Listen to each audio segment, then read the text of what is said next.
television and the movies. He's starting stuff. I mean, di ba? Parang, it's been, matagal na rin ng kasi yan. It's high time that you get your own teleserye, your own projects, your own... do we see you like that in the next, in the future? In the next, Ikaw pa ba? Seryoso ako Sorry.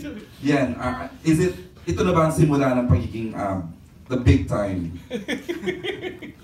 Pressure naman yan, Sir EJ. Pero sabi ko nga po, di ba, sobrang napaka-importante ng project na ito sa akin.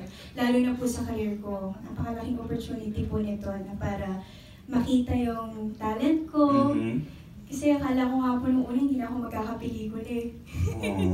Kasi nakailang serye na po, ang dami na rin nagtatanong bakit hanggang ngayon wala kang ginagawang movies. Ko, baka talagang panahon yan. Tapos ito, dumating na po yung time. Ito yung ibinigay sa akin, kaya sana po, yes. After po nito, magkaroon na ng sunod-sunod ang mga projects. Oo. Ayun. We wish you, wish